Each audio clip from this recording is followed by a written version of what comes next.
ನಮಸ್ಕಾರ ವೀಕ್ಷಕರೇ, ಮೀನಿಗೆ ವಿಷ ವಿಶೇಷ ಕಾರ್ಯಕ್ರಮಕ್ಕೆ ಸ್ವಾಗತ. ಈ ಘಟನೆ ಬೆಳಕಿಗೆ ಬಂದು ಒಂದೆರಡು ವಾರಗಳೇ ಕಳೆದಿವೆ. ಆದರೆ ನಾವು ಚರ್ಚೆಗೆ ತೆಗೆದುಕೊಳ್ಳಿಕ್ಕೆ ಸ್ವಲ್ಪ ತಡ ಮಾಡಿದ್ದೇವೆ. ಕಾರಣ ಇದೆ ಏನಂತ ಹೇಳಿದ್ರೆ, ಸ್ಥಳೀಯ ಮಟ್ಟದಲ್ಲಿ ಇದರ ಪರಿಣಾಮ ಏನು?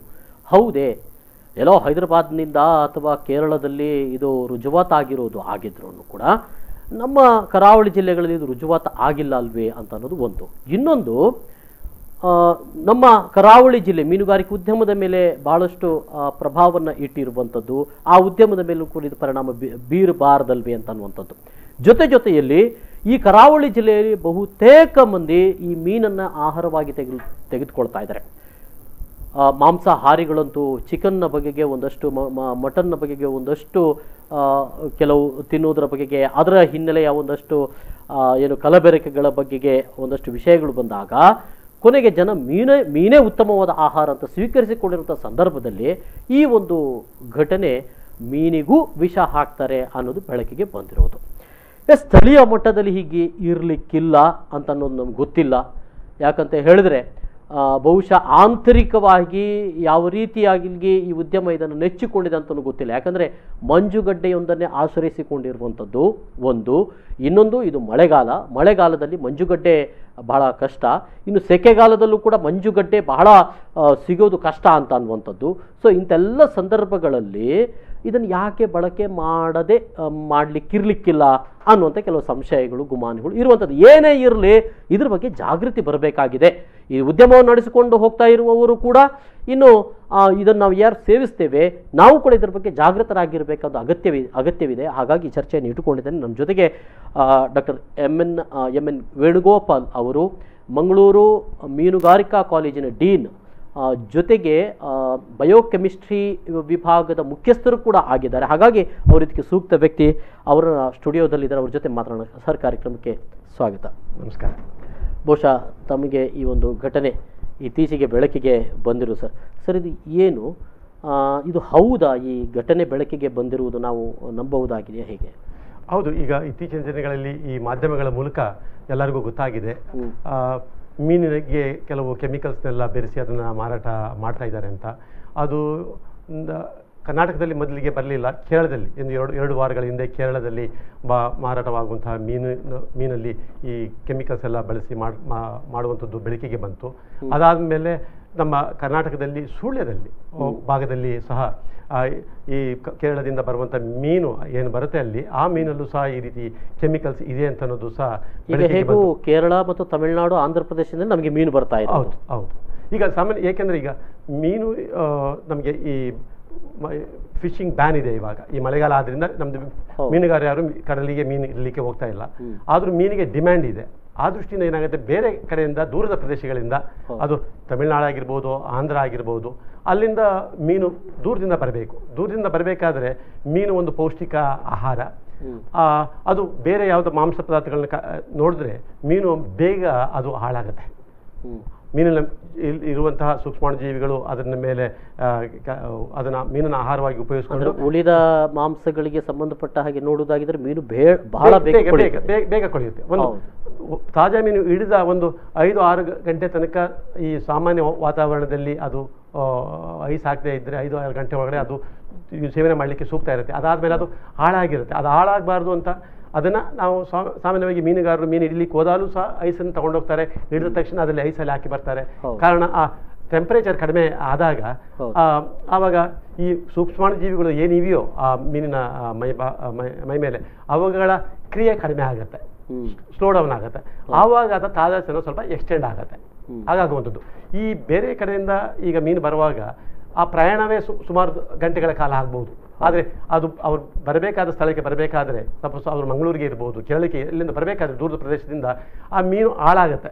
ಅದು ಹಾಳಾಗದೆ ಇರಬೇಕಾದ್ರೆ ಐಸ್ ಒಂದೇ ಸಾಲೋದಿಲ್ಲ. ಅದ್ರ ಜೊತೆಗೆ ಅದು ಫ್ರೆಶ್ ಆಗಿರಬೇಕಾದ್ರೆ, ಅವರು ಫ್ರೆಶ್ ಮೀನು ಅಂತ ಮಾರಬೇಕಾದ್ರೆ ಅದಕ್ಕೆ ಏನಾದರೂ ಮಾಡ್ಬೇಕು. ಅವರು ಒಂದು ಮಾಹಿತಿ ಇರುವ ಹಾಗೆ ಕೇರಳದಲ್ಲೂ ಕೂಡ ಮೀನುಗಾರಿಕೆ ಇಲ್ಲ, ಅವರಿಗೂ ಕೂಡ ತಮಿಳುನಾಡು ಅಥವಾ ಆಂಧ್ರದಿಂದ ಬರಬೇಕು. ಸೊ ಅವರು ಅಲ್ಲಿಗೆ ತಂದಿರುವಂತ ಮೀನು ಬಾಕಿ ಉಳಿದ ಕಡೆಗಳಿಗೂ ಹೋಗಿರ್ಲಿಕ್ಕೆ ಸಾಕು.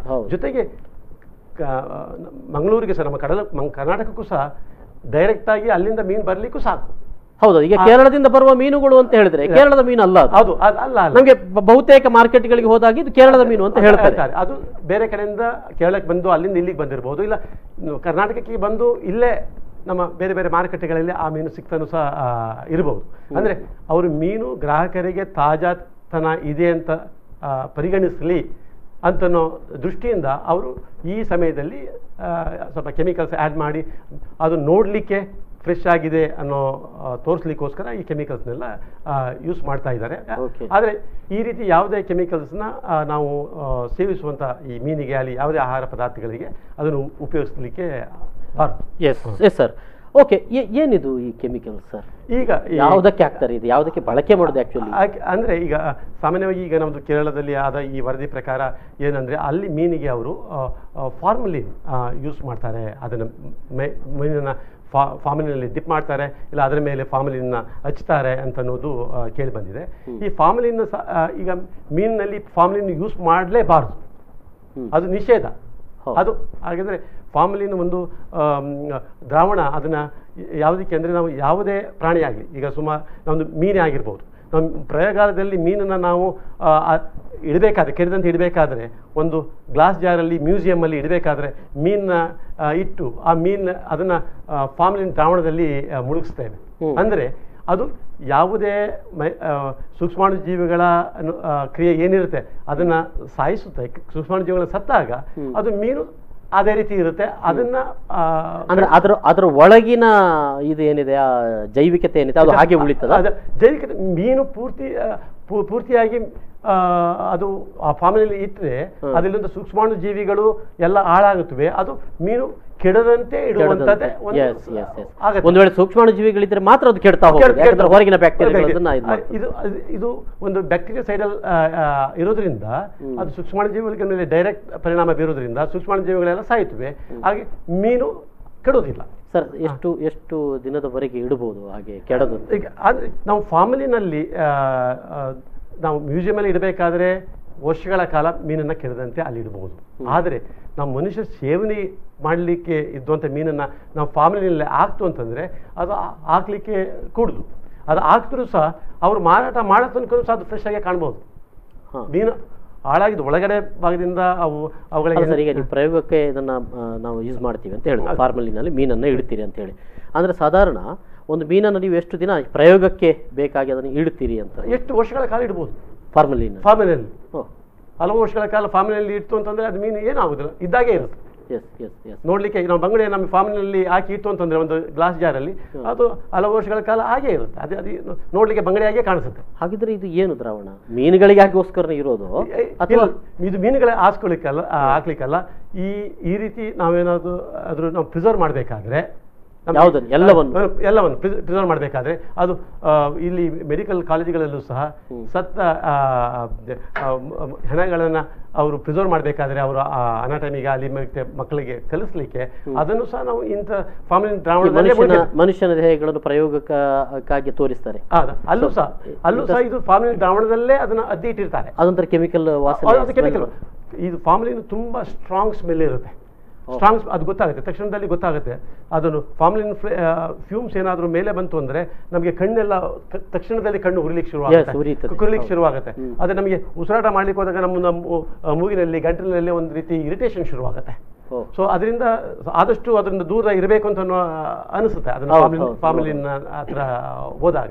ಅಂದರೆ ಅಂಥದ್ದು ನಾನು ಮೀನಿಗೆ ಹಾಕಿದಾಗ ಮೀನಲ್ಲಿರುವಂಥ ಸೂಕ್ಷ್ಮಾಣು ಜೀವಿಗಳೆಲ್ಲ ಮೇ ಇರುವಂಥದ್ದು ಸಾಯುತ್ತೆ. ಅದರಿಂದ ಮೀನು ಸ್ವಲ್ಪ ತಾಜೆತನವನ್ನು ಸ್ವಲ್ಪ ಹೆಚ್ಚಿನ ಹೊತ್ತು ಅದನ್ನು ನಾವು ಕಾಣುವಾಗೆ ಮಾಡಲಿಕ್ಕೆ ಆಗುತ್ತೆ. ಆದರೆ ಆ ದ್ರಾವಣದ ಪರಿಣಾಮ ಆ ಮೀನಿನ ಮಾಂಸದ ಮೇಲೂ ಸಹ ಪರಿಣಾಮ ಬೀರುತ್ತೆ. ಅಂದರೆ ಆ ಫಾರ್ಮಲಿನ್ ಮೀನು ಮಾಂಸ ಒಳಗಡೆ ಹೋದಾಗ ಅದು ಮೀನಿನ ಮಾಂಸ ಯಾವಾಗ ಸಾಧಾರಣವಾಗಿ ಅದು ಹೇಗೆ ಸಾಫ್ಟ್ ಆಗಿರಬೇಕು ಅದರ ಬದಲು ಅದು ತುಂಬ ಗಟ್ಟಿ ಆಗುತ್ತೆ. ಎಸ್, ಇನ್ನಷ್ಟು ಮಾಹಿತಿಗಳನ್ನು ನಾನು ಪಡೆದುಕೊಳ್ಬೇಕು. ಒಂದು ಸಣ್ಣ ಬ್ರೇಕ್ ತಗೊಳ್ಳುತ್ತೆ. ಬ್ರೇಕ್ ನಂತರ ಇನ್ನಷ್ಟು ಮಾಹಿತಿಗಳನ್ನು ಕೆ ವೇಣುಗೋಪಾಲ್ ಅವರು ಕೊಡ್ತಾ ಇದ್ದಾರೆ.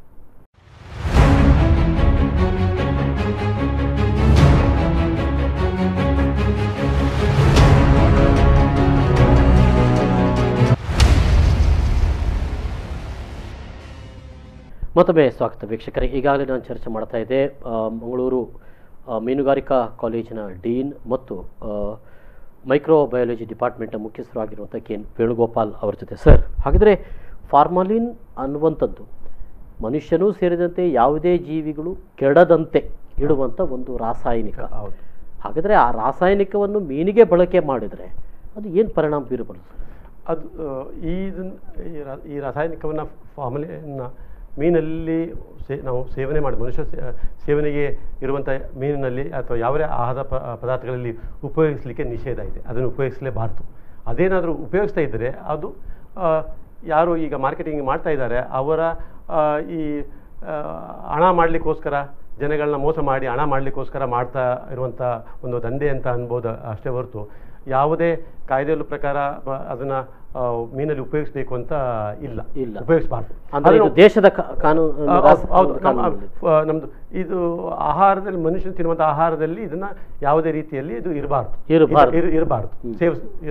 ಆದರೆ ಇದನ್ನು ಉಪಯೋಗಿಸ್ತಾ ಇದ್ದಾರೆ. ಉಪಯೋಗಿಸಿದಾಗ ಮೀನು ನೋಡಲಿಕ್ಕೆ ತಾಜಾತನದಿಂದ ಕೂಡಿರುತ್ತೆ ಅನ್ನ ಕಾಣಿಸುತ್ತೆ. ಅದರಿಂದ ಮೀನನ್ನು ಸೇವನೆ ಮಾಡುವಂಥವ್ರು ಮಾರ್ಕೆಟ್ಗೆ ಹೋಗ್ತಾರೆ. ಆ ರೀತಿ ಮೀನುಗಳಿಗೆ ಅವ್ರಿಗೆ ಗೊತ್ತಾಗೋದಿಲ್ಲ, ತಗೊಂಡು ಬಂದು ಅವರು ಸೇವನೆ ಮಾಡ್ತಾರೆ. ಅಂದರೆ ಆ ರೀತಿ ಫಾರ್ಮಲಿನ್ ಅಲ್ಲಿ ಏನಾದರೂ ಮೀನನ್ನು ಸೇರಿಸಿದರೆ ಆ ಮೀನಲ್ಲಿ ನೋಡಲಿಕ್ಕೆ ಮೇಲ್ಭಾಗದಲ್ಲಿ ಮೀನು ಒಳಪಿನಿಂದ ಕೂಡಿರುತ್ತೆ. ಆದರೆ ಸಾಮಾನ್ಯವಾಗಿ ಮೀನು ಹಿಡಿದಾಗ ಅದು ಮೈ ಬಣ್ಣ ಒಳಪಿನಿಂದ ಇರುತ್ತೆ. ಅದರ ಸ್ಕೇಲ್ಸ್ ನಾವೇನು ಹೇಳ್ತೇವೆ ಅದು ಸಹ ಬ್ರೈಟ್ ಆಗಿರುತ್ತೆ. ಅದರ ಕಿವಿರುಗಳು ಸಹ ಕೆಂಪು ಬಣ್ಣದಿಂದ ಕೂಡಿರುತ್ತವೆ. ಅದರ ಕಣ್ಣು ಸಹ ಬ್ರೈಟ್ ಆಗಿ ಇರುತ್ತೆ. ಅದು ಸಮಯ ಆದಂತೆ ಮೀನು ಹಿಡಿದು ಮೀನು ಸತ್ತ ಸಮಯ ಆದಂತೆ ಇದರಲ್ಲಿ ಎಲ್ಲದರಲ್ಲೂ ಸಹ ಬದಲಾವಣೆಗಳು ಆಗ್ತಾ ಬರುತ್ತೆ. ಅಂದ್ರೆ ಮೀನಿನ ಮೈ ಬಣ್ಣದಲ್ಲಿ ಅದ್ರ ಹೊಳಪು ಕಡಿಮೆ ಆಗುತ್ತೆ. ಅದ್ರ ಕಣ್ಣುಗಳು ಸ್ವಲ್ಪ ಒಳಗಡೆ ಹೋಗಿರುತ್ತವೆ. ಕಿವಿರುಗಳಲ್ಲೂ ಸಹ ಆ ಕೆಂಪು ಬಣ್ಣದ್ದು ಕ್ರಮೇಣ ಕಂದು ಬಣ್ಣಕ್ಕೆ ತಿರುಗುತ್ತೆ. ಮತ್ತೆ ಮೀನಿನ ಸಹ ಅದು ಬದುಕಿದ್ದು ಮೀನು ಅದು ಸತ್ತ ಮೇಲೆ ಅದು ಮಾಂಸವನ್ನು ನಾವು ಮೈಯನ್ನು ಮುಟ್ಟಿದಾಗ ಅದು ಒಂದು ರೀತಿ ಫರ್ಮ್ ಆಗಿರುತ್ತೆ, ಅಷ್ಟು ಸಾಫ್ಟ್ ಆಗಿರೋದಿಲ್ಲ. ಅದು ಕ್ರಮೇಣ ಅದು ಹಾಳಾದಂತೆ ಅದು ತುಂಬಾ ಸಾಫ್ಟ್ ಆಗಿ ಮೀನು ಸ್ವಲ್ಪ ಗಟ್ಟಿ ಇರ್ತದೆ. ಅದನ್ನ ಪ್ರೆಸ್ ಮಾಡಿದಾಗ ಫ್ರೆಶ್ ಮೀನಲ್ಲಿ ಪ್ರೆಸ್ ಮಾಡಿದಾಗ ಅದು ಪುನಃ ಮಾಮೂಲು ಬಂತು ಅಂದ್ರೆ ಅದು ಫ್ರೆಶ್ ಆಗಿದೆ ಅಂತ. ಅದು ಹಾಳಾಗಿದ್ರೆ ಒಂದು 5-6 ಗಂಟೆ ಕಳೆದ ಸಾಮಾನ್ಯ ಸ್ವಾಭಾವಿಕವಾಗಿ ಹಾಳಾಗಿತ್ತು ಅಂತಂದ್ರೆ ಅದು ಆ ಡಿಪ್ರೆಷನ್ ನಾವು ಏನು ಪ್ರೆಸ್ ಮಾಡಿದಾಗ ತುಂಬಾ ಸಾಫ್ಟ್ ಅನಿಸುತ್ತೆ. ಅದರಿಂದ ನಮಗೆ ಗೊತ್ತಾಗುತ್ತೆ. ಅಂದ್ರೆ ಇದು ಬಹಳ ಮುಖ್ಯವಾಗಿ ಏನಾಗಿದೆ ಅಂತ ಹೇಳಿದ್ರೆ, ನಾವು ಮಾರ್ಕೆಟ್ಗೆ ಹೋದ ಕೂಡಲೇ ಮೀನು ಮುಟ್ಟಿ ನೋಡ್ತೇವೆ. ಅದು ಗಟ್ಟಿ ಇದ್ರೆ ಚೆನ್ನಾಗಿದೆ, ಅದು ಸ್ವಲ್ಪ ಸಾಫ್ಟ್ ಇದೆ ಅಂದ್ರೆ ಚೆನ್ನಾಗಿಲ್ಲ. ಮತ್ತೆ ಅಲ್ಲಿ ಅದು ಕಿವಿ ನೋಡ್ತೇವೆ, ಕೆಂಪು ಬಣ್ಣ ಇದ್ರೆ ಅದು ಫ್ರೆಶ್ ಆಗಿದೆ, ಕಂದು ಬಣ್ಣ ಇದ್ರೆ ಫ್ರೆಶ್ ಆಗಿಲ್ಲ. ಆದ್ರೆ ಈ ಫಾರ್ಮಲಿನ್ ಉಪಯೋಗಿಸಿದಾಗ ಏನಾಗುತ್ತೆ, ಅವು ತಾಜಾ ಮೀನಿನಲ್ಲಿ ಏನಿರುತ್ತೆ ಆ ಗುಣಗಳೆಲ್ಲ ಕಾಣಿಸುತ್ತವೆ. ಎಷ್ಟೇ ಸಮಯ ಆದ್ರೂ ಸಹ ಅದು ಮೈ ಬಣ್ಣ ತುಂಬಾ ಬ್ರೈಟ್ ಆಗಿ ಕಾಣಿಸುತ್ತೆ. ಅವುಗಳ ಕಿವಿರುಗಳು ಸಹ ಕೆಂಪು ಬಣ್ಣದಲ್ಲಿ ಇರುತ್ತವೆ. ಆಗ ಗ್ರಾಹಕರು ಏನು ಅನ್ಕೋತಾರೆ, ಇದು ಫ್ರೆಶ್ ಮೀನು ಅಂತನೋ ಭಾವನೆಯಿಂದ ಅದನ್ನು ಕೊಂಡ್ಕೊಳ್ತಾರೆ. ಆದರೆ ಅದು ಫಾರ್ಮಲಿನ್ ಮೀನಿನ ಮಾಂಸಖಂಡಗಳಿಗೆ ಹೋಗಿ ಅದರಲ್ಲಿ ಅದನ್ನು ಮಾಂಸಖಂಡಗಳನ್ನು ಅದನ್ನು ತುಂಬ ಫರ್ಮ್ ಆಗುತ್ತೆ. ಅಂಥ ಮೀನನ್ನು ಅದನ್ನು ಪದಾರ್ಥ ಮಾಡಿ ತಿಂದಾಗ ಅದು ತುಂಬ ರಬ್ಬರಿ ಟೆಕ್ಸ್ಚರ್ ಬರುತ್ತೆ. ಅದರಲ್ಲಿ ಮೀನಿನ ಸಾಮಾನ್ಯ ಮೀನಿನ ತಾಜಾ ಮೀನು ತಿಂದಾಗ ಇರುವಂಥ ಆ ಟೆಕ್ಸ್ಚರ್ ಏನಿರುತ್ತೆ ಆ ಟೆಕ್ಸ್ಚರ್ ಇರೋದಿಲ್ಲ, ರಬ್ಬರಿ ಫ್ಲೇವರ್ ರೀತಿ ಬರುತ್ತೆ. ಅದರಿಂದ ಜನಗಳಿಗೆ ಮೀನು ತಗೊಂಡಾಗ ಅಯ್ಯೋ ಈ ಮೀನಲ್ಲಿ ಏನು ಬದಲಾವಣೆ, ಸ್ಮೆಲ್ ಕೂಡ ಡಿಫ್ರೆಂಟ್ ಆಗ್ತದೆ. ಅಂದರೆ ಸ್ಮೆಲ್ ಕುಕ್ ಮಾಡಿದಾಗ ಸ್ಮೆಲ್ ಗೊತ್ತಾಗೋದಿಲ್ಲ. ಆದರೆ ತಾಜಾ ಮೀನು ಮಾರ್ಕೆಟ್ಗೆ ನಾವು ತಗೊಂಡು ಹೋದಾಗ ಆ ಮೀನಿನಲ್ಲಿ ಫಾರ್ಮಲಿನ್ ಹಾಕಿದರೆ ನಾವು ಸ್ವಾಭಾವಿಕವಾಗಿ ಮೀನನ್ನು ನಾವು ಸ್ಮೆಲ್ ಮಾಡಿದಾಗ ಏನು ಸ್ವಾಭಾವಿಕವಾಗಿ ಮೀನಿನ ಸ್ಮೆಲ್ ಬರಬೇಕು ಅದು ಬರೋದಿಲ್ಲ. ಅದು ಬರದೇ ಇತ್ತು ಅಂತಂದ್ರೆ ಅದ್ರಲ್ಲಿ ಏನೋ ಆಗಿದೆ ಅಂತ ಅನ್ನೋದನ್ನ ಗ್ರಾಹಕರು ತಿಳ್ಕೋಬೇಕು. ಅದು ಫಾರ್ಮಲಿನ್ ಹಾಕಿದ್ರೆ ಅದೇನಿರುತ್ತೆ. ಜೊತೆಗೆ ಏನಾಗುತ್ತೆ, ಈ ಸಾಮಾನ್ಯವಾಗಿ ಮೀನು ಮಾರುಕಟ್ಟೆಗಳಲ್ಲಿ ನಾವು ನೋಡಿದಾಗ ಕೆಲವು ನೊಣಗಳು ಸಹ ಅದನ್ನ ಅಲ್ಲಲ್ಲಿ ಇರುತ್ತವೆ, ಮೀನಿನ ಮೇಲೆ ಕೂರ್ತಿರ್ತವೆ. ಆದರೆ ಫಾರ್ಮಲಿನ್ ಏನಾದರೂ ಅದ್ರ ಮೇಲೆ ಹಾಕಿದ್ರೆ ಅದರಲ್ಲಿ ಯಾವುದು ನೊಣ ಸಹ ಕೂರುವುದಿಲ್ಲ. ನಮಗೆ ಅಲ್ಲಿ ನೊಣಗಳು ಕೂತ್ಕೊಳ್ಳದೆ ಹೋದ್ರೆ ಅದು ಬಹಳ ಫ್ರೆಶ್ ಆಗಿದೆ ಅಂತ ಅನ್ಕೋತೇವೆ. ಫಾರ್ಮಲಿನ್ ಏನಾದ್ರು ಅದ್ರಲ್ಲಿ ಹಾಕಿತ್ತು ಅಂದರೆ ಅದು ಯಾವುದು ನೊಣ ಹೋಗಿ ಅಲ್ಲಿ ಕೂರೋದಿಲ್ಲ. ಅಂದರೆ ಅದು ಆ ನೊಣಗಳು ಸಹ ನಮ್ಮ ಮೀನು ಮಾರುಕಟ್ಟೆಗಳ ಪ್ರದೇಶದಲ್ಲಿ ಇರದೇ ಇರುವಂಥ ವ್ಯವಸ್ಥೆ ಆಗಬೇಕು, ಅದು ಶುಚಿತ್ವದ ದೃಷ್ಟಿಯಿಂದ. ಹೌದು, ಸಾಮಾನ್ಯವಾಗಿ ನಾನು ಹೇಳುವಂಥದ್ದು ಅದು ಸಹ ಒಂದು ಲಕ್ಷಣ ಅಂತ ನಾವು ತಿಳ್ಕೊಬೋದು. ಅದು ಫಾರ್ಮಲಿನ್ ಇದೆಯಾ ಇಲ್ವಾ ಅಂತ ನೋಡ್ಕೊಳ್ಳಿಕ್ಕೆ. ಅಂದರೆ ಈ ಫಾರ್ಮಲಿನ್ ಇರುವಂಥ ಮೀನು ಮಾರುಕಟ್ಟೆಗೆ ಬರದತ್ತೆ, ಫ್ರೆಶ್ ಮೀನು ರೀತಿ ಕಾಣಿಸುತ್ತೆ. ಅದು ಅದನ್ನು ಸೇವನೆ ಮಾಡಿದಾಗ ಆರೋಗ್ಯದ ಮೇಲೆ ಪರಿಣಾಮ ಖಂಡಿತ ಬೀರುತ್ತೆ. ಅಂದರೆ ನಾವು ಕಂಟಿನ್ಯೂಸ್ ಆಗಿ ಅದೇ ರೀತಿ ಮೀನನ್ನು ನಾವು ತಿಂತಾ ಇದ್ದರೆ ನಮ್ಮದು ಆರೋಗ್ಯದಲ್ಲಿ ಪರಿಣಾಮ ಬೀರುವಂಥದ್ದು ಕಂಡು ಬಂದಿದೆ. ಅದು ಸಾಮಾನ್ಯವಾಗಿ ನಮಗೆ ಫಾರ್ಮ್ಲಿನಿಂದ ನಮ್ಮದು ಅಲರ್ಜಿಕ್ ರಿಯಾಕ್ಷನ್ಸ್ ಆಗ್ಬೋದು. ಸರ್, ಅದ್ರ ಬಗ್ಗೆ ನಾನು ಮತ್ತೆ ಮುಂದೆ ಕೇಳ್ತೇನೆ. ಇಲ್ಲೀಗ ಈ ಕೆಂಪು ಬಣ್ಣಕ್ಕೆ ಇರುವಂಥದ್ದು ಅಂದರೆ ಮೀನು ನಾವು ತಂದ ಕೂಡಲೇ ನೀವು ಹೇಳಿದಾಗ 4-5 ಗಂಟೆವರೆಗೆ ಹಾಗೇ ಇರ್ತದೆ, ಕೆಂಪು ಬಣ್ಣದಲ್ಲೇ ಇರ್ತದೆ. ಇತ್ತೀಚೆಗಿನ ಅಂದರೆ ಈಗ ಮೀನುಗಾರಿಕೆ ನಿಂತಿದೆ, ರಜೆ ಘೋಷಣೆ ಆಗಿರುವಂಥದ್ದು, ಮತ್ತು ಈಗ ಮಳೆಗಾಲ ಆರಂಭ ಆದ ನಂತರದ ದಿನಗಳಲ್ಲೂ ಕೂಡ ಕರಾವಳಿಯಲ್ಲಿ ನಾಡದೋಣಿಗಳು ಕೂಡ ಇನ್ನು ಮೀನುಗಾರಿಕೆಗೆ ತೆರಳಿಲ್ಲ. ಅವರಿಗೂ ಕೂಡ ಮೀನು ಸಿಕ್ಕಿಲ್ಲ. ಹಾಗಾದ ರೀತಿಯಲ್ಲಿ ಏನೋ ಸಣ್ಣ ಸಣ್ಣ ಮಟ್ಟದಲ್ಲಿ ಸಿಕ್ಕಿರ್ಬೋದು, ಅದು ಕೂಡ ಇಲ್ಲೆಲ್ಲೋ ಮಾರ್ಕೆಟ್ಗೆ ಬರುವ ಪರಿಸ್ಥಿತಿಯಲ್ಲಿ ಅಷ್ಟು ಸಂಖ್ಯೆಯಲ್ಲಿ ಇಲ್ಲ ಅಂತ ಅನ್ನುವಂಥದ್ದು. ಆದರೂ ಮಾರುಕಟ್ಟೆಗಳಿಗೆ ಮೀನು ಬರ್ತಾ ಇದೆ. ಆ ಮೀನು ಕೆಂಪಾಗಿದೆ, ನೋಡ್ಲಿಕ್ಕೆ ಬಹಳ ತಾಜಾತನದಿರುವಂಥ ರೀತಿಯಲ್ಲಿ ನೋಡ್ತಾ ಇದೆ. ರಾತ್ರಿ ಸಂದರ್ಭದಲ್ಲೂ ಕೂಡ ತಗೊಂಡು ಬರ್ತಾ ಇದ್ದಾರೆ ಅಂತ ಅನ್ನುವಂಥದ್ದು. ಹಾಗಿದ್ರೆ ಆ ಆತಂಕ ಕೇವಲ ಕೇರಳ ಮಾತ್ರ ಅಲ್ಲ, ಇಲ್ಲೂ ಕೂಡ ಇದೆ ಅಂತಾನೆ ಅರ್ಥ. ಸೊ ಹಾಗಾಗಿ ಅದನ್ನ ನಾವು ಎಲ್ಲೋ ಒಂದು ಕಡೆಗೆ ಸೀಮಿತ ಆಗಿದೆ ಅಂತ ಅನ್ನುವ ಹಾಗೆ ಹೇಳಲಿಕ್ಕಾಗೋದಿಲ್ಲ. ನಮ್ಮೆಲ್ಲ ಸಹ ಈಗ ನಮಗೆ ಮೀನುಗಾರಿಕೆ ನಮ್ದು ನಿಂತಿದೆ, ಸಾಕಷ್ಟು ಮೀನುಗಳು ನಾಡದೋಣಿಗಳು ಸಹ ಬರ್ತಾ ಇಲ್ಲ, ಆದ್ರೂ ನಮಗೆ ಮೀನು ಸಿಗ್ತಾ ಇದೆ ಅಂತಂದ್ರೆ ನಮಗೆ ಮೀನು ದೂರದಿಂದ ಬರ್ತಾ ಇರಬೇಕು. ಇಲ್ಲ ಈಸ್ಟ್ ಕೋಸ್ಟ್ ಇಂದ ತಮಿಳುನಾಡು, ಈಗ ಕೇರಳ, ಕರ್ನಾಟಕ, ಗೋವಾ, ಹೌದು, 3 ರಾಜ್ಯಗಳಲ್ಲೂ ಕೂಡ ಮೀನುಗಾರಿಕೆ ಸಂಪೂರ್ಣವಾಗಿ ನಿಷೇಧಿಸಲಾಗಿರುವಂತದ್ದು, ರಜೆ ಘೋಷಣೆ ಮಾಡಲಾಗಿರುವಂತದ್ದು ಆಂಧ್ರ ಮತ್ತು ತಮಿಳುನಾಡು. ಹೌದು, ಆಮೇಲೆ ಮಹಾರಾಷ್ಟ್ರಕ್ಕಿಂತ ಆ ಕಡೆಗೆ ಮಾತ್ರ ಇರುವಂತದ್ದು ಮೀನುಗಾರಿಕೆ. ಹಾಗಿದ್ರೆ ಈ 3 ಕೋಸ್ಟಲ್ಲಿ ಸಿಗ್ಲಿಲ್ಲ ಅಂತ ಹೇಳಿದ್ರೆ ಅದು ಖಂಡಿತವಾಗಿ ತಮಿಳುನಾಡು ಮತ್ತು ಆಂಧ್ರದಿಂದ ಬರ್ಲಿಕ್ಕೆ ಸಾಕು. ಅಲ್ಲಿಂದ ಬರಬೇಕಾದ್ರೆ ದೂರ ಎಷ್ಟಾಯ್ತು ನೀವು ಲೆಕ್ಕ ಹಾಕಿ. ಅಲ್ಲಿಂದ ಮೀನು ನಮ್ಮ ಈ ಕರ್ನಾಟಕಕ್ಕೆ ಬರಬೇಕಾದ್ರೆ, ಕೇರಳಕ್ಕೆ ಬರಬೇಕಾದ್ರೆ ಒಂದು 12 ಗಂಟೆ ಅಥವಾ 24 ಗಂಟೆಗಳ ಸಮಯ ಬೇಕು. ಮೀನು ಎಲ್ಲ ಮಾಂಸಗಳಿಗೆ ಕಂಪೇರ್ ಮಾಡಿದ್ರೆ ಮೀನು ಅತಿ ಬೇಗ ಹಾಳಾಗುವಂಥದ್ದು. ಜೊತೆಗೆ ಅದನ್ನ ಐಸಲ್ಲಿ ಹಾಕಿಟ್ರು ಸಹ ಆ ತಾಜಾತನ ಇಲ್ಲಿ ಬರೋ ತನಕ ಉಳಿಲಿಕ್ಕೂ ಸ್ವಲ್ಪ ಕಷ್ಟ ಆಗುತ್ತೆ. ಅಂಥದ್ರಲ್ಲಿ ಅವರು ತಾಜಾತನ ಉಳಿಬೇಕಾದ್ರೆ ಅವರು ಇಲ್ಲಿ ಮೀನನ್ನು ತಂದು ಮಾರಾಟ ಮಾಡಿ ಅವರು ಹಣ ಮಾಡಬೇಕಾದ್ರೆ ಅದು ತಾಜಾತನ ಉಳ್ಕೊಳ್ಳುವಾಗೆ ಅಟ್ಲೀಸ್ಟ್ ಕಾಣುವಾಗಿ ಆದರೂ ಏನಾದರೂ ಮಾಡಬೇಕು. ಆ ದೃಷ್ಟಿಯಿಂದ ಅವರು ಫಾರ್ಮಲಿನ್ನ ಉಪಯೋಗಿಸ್ತಾ ಇರಬಹುದು. ಅಂದರೆ ಫಾರ್ಮಲಿನ್ ಉಪಯೋಗಿಸ್ತಾ ಇದ್ದಾರೆ ಅಂತ ಅನ್ನೋದು ಕೇರಳದಲ್ಲಿ ದೃಢಪಟ್ಟಿದೆ, ಅದರಲ್ಲಿ ಪರೀಕ್ಷೆ ಮಾಡಿ. ಆದರೆ ನಮ್ಮ ಇಲ್ಲಿ ಬರುವಂಥ ಮೀನುಗಳಿಗೆ ಅದು ಫಾರ್ಮಲಿನ್ ಇದೆಯಾ, ಬೇರೆ ಯಾವ್ದಾದ್ರು ಕೆಮಿಕಲ್ಸ್ ಹಾಕಿದೆಯಾ ಅಂತ ಅನ್ನುವಂಥ ತಪಾಸಣೆ ಕಾರ್ಯ ಇನ್ನೂ ಶುರುವಾಗಿಲ್ಲ, ಇನ್ನೂ ಮಾಡ್ತಾ ಇಲ್ಲ. ಅದರಿಂದ ಏನಾಗಿದೆ, ನಮ್ಮ ಗ್ರಾಹಕರಲ್ಲೂ ಸಹ ಈ ನ್ಯೂಸ್ ಮೀಡಿಯಾ ಪ್ರಕಾರ ಈಗ ಇಲ್ಲಿ ಕೇರಳದಲ್ಲಿ ಅವರು ಆಂಧ್ರದಿಂದ ಬಂದ ಮೀನನ್ನ ಅವರು ಪರೀಕ್ಷೆ ಮಾಡಿದ ಸಂದರ್ಭದಲ್ಲಿ ಅವರು ರುಜುವಾತಾಗಿರು. ಹೌದು, ಕೇರಳದ ಮೀನಲ್ಲ ಅದು, ಅದು ಹೈದರಾಬಾದ್ ಮೂಲದಿಂದ ಆ ಕಡೆಯಿಂದ ಬಂದಿರುವಂತ ಮೀನನ್ನ ಅವರು ಪರೀಕ್ಷೆ ಮಾಡಿದ್ರಿಂದ ರುಜುವಾಗಿದ್ದಾಗಿರೋದು. ಇಲ್ಲಿ ಏನಾದರೂ ಪರೀಕ್ಷೆ ಮಾಡಿದಂತ ಒಂದು ಬಂದಿದೆಯಾ ಘಟನೆಗಳು, ಮಾಡಿದ್ದಾರಾ ಇಲ್ಲಿ ತನಕ ಯಾವುದೇ ರೀತಿಯ ಮೀನನ್ನ ಬರುವಂಥದ್ದು ಎಲ್ಲಿಂದ ಬರ್ತಾ ಇದೆ ಮೀನು, ಆ ಮೀನಿನ ಬರಬೇಕಾದ್ರೆ ಅದು ಟ್ರಕ್ ಅಲ್ಲಿ ಬರಬೇಕು, ಇಲ್ಲ ಟ್ರೈನ್ ಅಲ್ಲಿ ಬರಬೇಕು. ನೀವು ಹೇಳಿದಾಗ ಸುಳ್ಯದಿಂದ ಒಂದು ದಾಖಲಾಗಿದೆ. ಆ ಸುಳ್ಯದಿಂದ ಘಟನೆ ಬಂದಾಗ ಅವರು ಸಹ ನಮ್ಮ ಕಾಲೇಜಿಗೆ ಬಂದರು, ಕೇಳಿದ್ರು ಈ ರೀತಿ ಮೀನು ಆಗಿದೆಯಲ್ಲ, ಅದಕ್ಕೇನು ಪರೀಕ್ಷೆ ಮಾಡ್ಬೋದು ಅಂತ. ಆದರೆ ನಮ್ಮ ಈ ಫಾರ್ಮಲಿನ್ ಟೆಸ್ಟ್ ಮಾಡುವಂತ ನಮ್ಮ ಕಾಲೇಜಿನ ಸೌಲಭ್ಯಗಳು ನಮ್ದು ಇಲ್ಲದೆ ಇರೋದ್ರಿಂದ ಸದ್ಯದಲ್ಲಿ ನಾವೇನು ಹೇಳಿದ್ವಿ, ಕೊಚ್ಚಿನಲ್ಲಿ central institute of fisheries technology ಅಂತ ಸೆಂಟ್ರಲ್ ಗೌರ್ಮೆಂಟ್ ಒಂದು ಇನ್ಸ್ಟಿಟ್ಯೂಟ್ ಇದೆ, ಅಲ್ಲಿ ಅವರು ತಪಾಸಣೆ ಮಾಡುವಂತ ಎಲ್ಲ ವ್ಯವಸ್ಥೆ ಏನಿದೆ ಅಲ್ಲಿಗೆ ನೀವು ಮೀನನ್ನ ಕಳಿಸಬಹುದು ಅಂತ ಹೇಳಿದ್ವಿ. ಅವರು ಅಲ್ಲಿಗೆ ಮೀನನ್ನ ಕಳಿಸಿರ್ಬೋದು. ನಾವು ಸಹ ಅಲ್ಲಿಂದ ಸಹ ಅದು ಟೆಸ್ಟ್ ಮಾಡೋದು ಸಹ ಹಾಗಿದ್ರೆ ಇಲ್ಲಿ ಎಲ್ಲೂ ಟೆಸ್ಟ್ ಮಾಡುವಂತ ಆಗಿಲ್ಲ. ಒಂದು ಸುಳ್ಯದಲ್ಲಿ ಒಂದು ಮಾತ್ರ ಅದು ಕೂಡ ಹೋಗಿದೆ, ಕೊಚ್ಚಿನ್ಗೆ ಕಳಿಸಿಕೊಟ್ಟಿದ್ದಾರೆ, ಇನ್ನು ಅದು ಗೊತ್ತಾಗಿಲ್ಲ ಏನಂತ.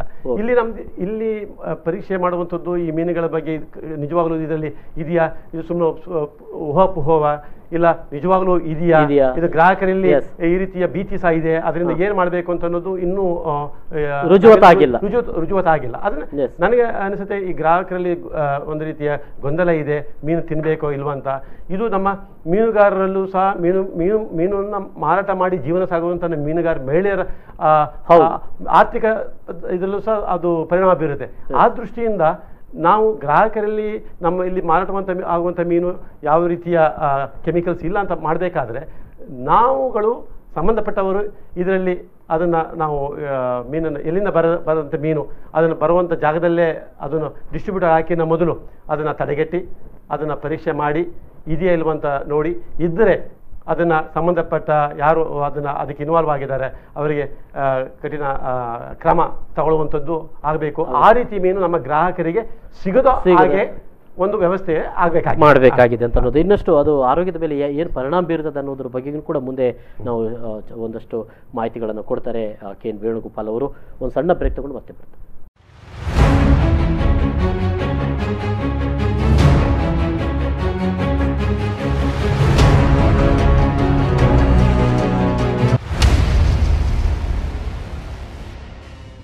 ಮತ್ತೊಮ್ಮೆ ಸ್ವಾಗತ ಸರ್. ಹಾಗಿದ್ರೆ ಏನು ಪರಿಣಾಮ ಅಂದರೆ ಈ ಮೀನನ್ನು ತಿಂದರೆ ಅಂತ? ಈ ರೀತಿ ಮೀನನ್ನು ತಿಂದರೆ ನಮಗೆ ಮೊದಲನೇದಾಗಿ ಮೀನು ತಿನ್ನುವವರಿಗೆ ಅವರು ಸ್ವಾಭಾವಿಕವಾಗಿ ಮೀನನ್ನು ತಿಂತಾ ಇರೋವರಿಗೆ ಮೀನು ರುಚಿ ಏನಂತ ಚೆನ್ನಾಗಿ ಗೊತ್ತುಂಟು. ಅವರಿಗೆ ಆ ಮೀನನ್ನು ತಿಂದಾಗ ಅದರಲ್ಲಿ ಅವರು ಮೀನಲ್ಲಿ ಇರಬೇಕಾದಂಥ ಆ ರುಚಿ, ಆ ಮೀಟ್ನ ಟೆಕ್ಸ್ಚರು ಅಂತ ಇರೋದಿಲ್ಲ. ಓಕೆ.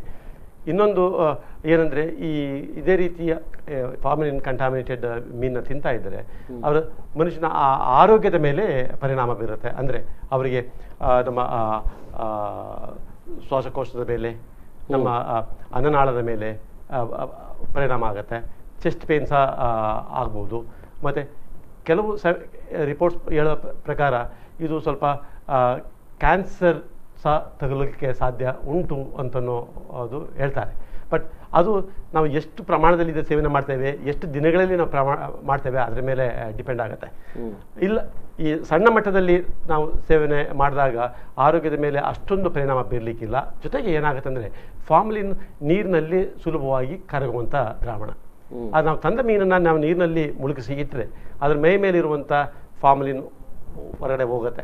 ಜೊತೆಗೆ ನಾವು ಮೀನನ್ನು ನಾವು ಪದಾರ್ಥ ಮಾಡಬೇಕಾದ್ರೆ ಅದನ್ನು ಬೇಯಿಸಿದಾಗ ಆವಾಗ ಸಹ ಫಾರ್ಮಲಿನ್ ಇದ್ದರೆ ಅದು ಇವಾಪರೇಟ್ ಆಗಿ ಸಹ ಹೋಗುತ್ತೆ. ಒಂದು 75 ರಿಂದ 80 ಡಿಗ್ರಿ ಸೆಲ್ಸಿಯಸ್ ಟೆಂಪರೇಚರಲ್ಲಿ ಖಂಡಿತ ನಾವು ಕುಕ್ ಮಾಡ್ತೇವೆ.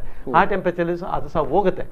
ಆದರೆ ಆ ಮೀನಿನ ಮಾಂಸದ ಮೇಲೆ ಆಗಿರುವಂಥ ಪರಿಣಾಮ, ಆ ಟೆಕ್ಸ್ಚರ್ ಏನಿದೆ ಅದು ಕಡಿಮೆ ಆಗೋದಿಲ್ಲ. ಆಗ ಅವ್ರಿಗನ್ಸುತ್ತೆ ಈ ಮೀನು ಮೊದಲು ನಾವು ತಿಂತಾ ಇದ್ದ ಬಂಗುಡೆ ಒಂದು ರೀತಿ ರುಚಿ ಇತ್ತು, ಈ ಬಂಗಡೆ ಒಂದು ಆ ರುಚಿ ಇಲ್ಲ ಅಂತ ಭಾವನೆಯಲ್ಲಿ ಬರಬೇಕಾದ್ರೆ ಅದರಲ್ಲಿ ಏನೋ ಮೀನಲ್ಲಿ ಹಾಕಬಾರದು ಏನೋ ಹಾಕಿದ್ದಾರೆ ಅಂತ ಅನ್ನೋದು ಅರ್ಥ ಅದರಲ್ಲಿ ಬರುತ್ತೆ. ಜೊತೆಗೆ ಈ ಫಾರ್ಮಲಿನ್ ಇದೇ ಇಲ್ಲ ಅಂತ ನಾವು ಗ್ರಾಹಕರಿಗೆ ಗೊತ್ತಾಗಬೇಕಾದ್ರೆ ಸುಲಭವಾಗಿ ಅವರು ಮೀನಿನ ಫ್ರೆಶ್ ಮೀನು ತಗೊಂಡೋಗಿ ಹೋದಾಗ ಮಾರ್ಕೆಟ್ಗೆ ಹೋದಾಗ ಅದು ತುಂಬ ಕೆಂಪಾಗಿ ಕ್ಯೂರುಗಳಿದ್ದರೆ ಅವ್ರಿಗೆ ಅನಿಸ್ಬೇಕು ಮೀನು ಇವಾಗ ಹಿಡಿದು ಸಮುದ್ರದಿಂದ ಬಂದದಲ್ಲ, ಕೆಲವು ಗಂಟೆಗಳ ಕಳೆದಿರಬಹುದು, ಇಷ್ಟು ಫ್ರೆಶ್ ಆಗಿರ್ಬೇಕಾದ್ರೆ ಏನೋ ಕಾರಣ ಇರಬಹುದು ಅಂತ ಅನ್ನೋದು ಒಂದು. ಇನ್ನೊಂದು, ಅವರು ಮೀನನ್ನ ಅದನ್ನ ಸ್ಮೆಲ್ ಮಾಡಿದಾಗ ಆ ಸ್ವಾಭಾವಿಕವಾದ ಮೀನಿನ ಸ್ಮೆಲ್ ಅದರಲ್ಲಿ ಇಲ್ಲ ಅಂತಂದ್ರೆ ಅದರಲ್ಲಿ ಏನೋ ಒಂದು ತೊಂದರೆ ಇದೆ ಅಂತ ಅನ್ನೋದು, ಸಮಸ್ಯೆ ಇದೆ ಅಂತ ಅನ್ನೋದು ಅದನ್ನ ಅವರು ತಿಳ್ಕೊಬೇಕಾಗತ್ತೆ.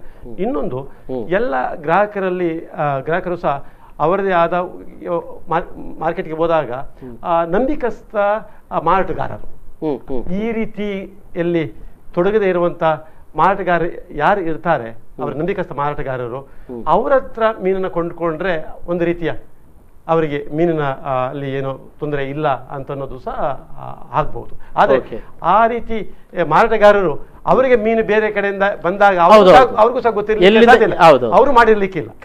ಈಗ ಲೋಕಲ್ ಆಗಿ ಮಾಡುವಂತವ್ರು ಅದನ್ನ ಮಾಡಿರ್ಲಿಕ್ಕಿಲ್ಲ. ಎಲ್ಲಿಂದ ಬರುತ್ತೆ ಮೀನು ಅವ್ರು ತಗೊಂಡ್ಬಂದು ಮಾರಾಟ ಮಾಡುವಂತದ್ದು 4 ಕೈಗಳಿಂದ ಅದು ಬದಲಾವಣೆ ಬಂದಾಗ ಅವರಿಗೆ ಗೊತ್ತಾಗಿರ್ಲಿಕ್ಕಿಲ್ಲ. ಬಟ್ ಆದ್ರೂ ಸಹ ಇದು ಇದೆ ಅಂತ ಆದ್ಮೇಲೆ ಅದಕ್ಕೆ ಸಂಬಂಧಪಟ್ಟ ಹಾಗೆ ಅದನ್ನ ನಾವು ಜನರಲ್ಲಿರುವಂಥ ಆತಂಕವನ್ನು ನಾವು ಪರಿಹರಿಸಬೇಕಾಗತ್ತೆ. ಅದನ್ನ ನಾವು ಮೀನು ಬಂದಾಗ ಅದನ್ನ ಬಂದ ಜಾಗದಲ್ಲಿ ಅದನ್ನ ನಾವು ಅದನ್ನ ಹಿಡಿದು ಆ ಮೀನಿನ ಪರೀಕ್ಷೆಗೆ ಒಳಪಡಿಸಿ ಇದೆಯಾ ಇಲ್ಲ ಅಂತ ನಾವು ಕಂಡಿಡಿದ್ರೆ ಅದು ನಾವು ಖಂಡಿತವಾಗಿ ನಮ್ಮ ಕರ್ನಾಟಕದಲ್ಲೂ ಕರಾವಳಿಯಲ್ಲೂ ಸಹ ಈ ರೀತಿ ಮೀನುಗಳ ಲಭ್ಯ ಇದೆ ಅಂತ ಅನ್ನೋದು ಗೊತ್ತಾಗುತ್ತೆ. ಅದೇ ಇದ್ದಾಗ ಮುಂದಿನ ಕ್ರಮ ಏನು, ಈ ರೀತಿ ಮೀನುಗಳು ನಮಗೆ ಬರಬಾರ್ದು, ಅದನ್ನು ತಡೆಗಟ್ಟಬೇಕು. ಅದು ಯಾರು ತರ್ತಾ ಇದ್ದಾರೆ ಅವರಿಗಿನ್ನ ಪತ್ತೆ ಹಚ್ಚಿ ಸೂಕ್ತ ಕ್ರಮಗಳನ್ನ ನಾವು ತಗೊಂಡು ನಮ್ಮ ಗ್ರಾಹಕರಿಗೆ, ಮೀನು ತಿನ್ನುವವರಿಗೆ ಒಳ್ಳೆಯ ಮೀನು ಮೊದಲನಾಗಿ ಹೇಗೆ ಸಿಗ್ತಾ ಇತ್ತು ಆ ರೀತಿ ಮೀನು ಸಿಗುವ ಹಾಗೆ ನಾವು ಒಂದು ವ್ಯವಸ್ಥೆಯನ್ನು ಮಾಡಬೇಕಾಗುತ್ತದೆ. ಜೊತೆಗೆ ಈ ಮೀನನ್ನ ಫಾರ್ಮಲಿನ್ ಇದೆ ಅಂತ ಆಯ್ತು ಅಂದ್ರೆ ಅದನ್ನ ಪತ್ತೆ ಹಚ್ಚುವುದು ಸಹ ತುಂಬಾ ಸಣ್ಣ ಸುಲಭ ಕೆಲಸ. ಅದಂದ್ರೆ ಇವಾಗ ನಾನು ಮೊದಲೇ ಹೇಳಿದ ಹಾಗೆ ನಮ್ಮ ಅದನ್ನ ಟೆಸ್ಟ್ ಮಾಡಲಿಕ್ಕೆ ಒಂದು ಪೇಪರ್ ಸ್ಟ್ರಿಪ್ ಅಂತ ಟೆಸ್ಟ್ ಅನ್ನು ಕಂಡಿಟ್ಟಿದ್ದಾರೆ. ಅದರ ಡಿಪ್ ಟೆಸ್ಟ್ ಅಂತ, ಅದು ಪೇಪರ್ ಸ್ಟ್ರಿಪ್ ಅಂತ ಇರುತ್ತೆ, ಅದರಲ್ಲಿ ಎಲ್ಲ ಕೆಮಿಕಲ್ಸ್ ಇರುತ್ತೆ. ಮೀನು ಅದರಲ್ಲಿ ಫಾರ್ಮಲಿನ್ ಏನಾದ್ರು ಇತ್ತು ಅಂತಂದ್ರೆ ಆ ಮೀನ್ ಮೇಲೆ ಅದನ್ನ ಇಟ್ಟಾಗ ಕೆಲವೇ ಸೆಕೆಂಡ್ಗಳಲ್ಲಿ ಅದರಲ್ಲಿ ಬಣ್ಣ ಬದಲಾವಣೆ ಆಗುತ್ತೆ, ಅದರಲ್ಲಿ ಫಾರ್ಮಲಿನ್ ಇದ್ರೆ. ಅಂದ್ರೆ ಈ ಪೇಪರ್ಗಳು ನಮಗೆ ಮಾಮೂಲಿ ಸಿಗುತ್ತೆ. ಈಗ ಇವಾಗ ಸದ್ಯಕ್ಕೆ ಕೊಚ್ಚಿನಲ್ಲಿ central institute of fisheries technology ಸಿಗುತ್ತೆ, ಅಲ್ಲಿ ಈ ಟೆಕ್ನಾಲಜಿಯನ್ನ ಅಲ್ಲೇ ಅವರು ಡೆವಲಪ್ ಮಾಡಿದ್ದಾರೆ. ಓಕೆ, ಅದು ಕೆಂಪು ಬಣ್ಣಕ್ಕೆ ತಿರುಗಿದ್ರೆ ಅದು ಬಣ್ಣ ಬದಲಾವಣೆ ಆದಾಗ ಅದರಲ್ಲಿ ಫಾರ್ಮಲಿನ್ ಇದೆ ಅಂತ. ಅದು ಫಾರ್ಮಲಿನ್ ಆಗದೆ ಇರುವಂತ ಮೀನನ್ನ ಅದನ್ನ ಇಟ್ಟರೆ ಅದರಲ್ಲಿ ಬಣ್ಣ ಏನು ಬದಲಾವಣೆ ಆಗೋದಿಲ್ಲ. ಅದು ತುಂಬಾ ಸುಲಭದ್ದು ಯಾವುದು ದೊಡ್ಡ ನಮ್ಮ ಲ್ಯಾಬೊರೇಟರಿ ಏನು ಬೇಕಾಗಿಲ್ಲ. ನಾವು ಫೀಲ್ಡ್ಗೆ ಹೋಗಿ ಫೀಲ್ಡ್ ಅಲ್ಲಿ ಅದನ್ನ ನಾವು ಟೆಸ್ಟ್ ಮಾಡಿ ಅದರಲ್ಲಿ ಇದೆಯಾ ಇಲ್ಲ ಅಂತ ಅನ್ನೋದು ನಾವು ಖಂಡಿತ ಕಂಡುಹಿಡಿಯಬಹುದು. ಈಗ ಇಲ್ಲಿ ನಾವು ನಮ್ಮ ಮೀನಿಗೆ ಸದ್ಯಕ್ಕೆ ಈಗ ಒಂದು ಮೀನನ್ನು ತಗೊಂಡು ನಾವು ಟೆಸ್ಟ್ ಮಾಡ್ಲಿಕ್ಕೆ ಸಾಧ್ಯ ಇಲ್ಲ. ಅಲ್ಲಿ ಇದೆಯಾ ಇಲ್ವಾ? ಇಲ್ಲ.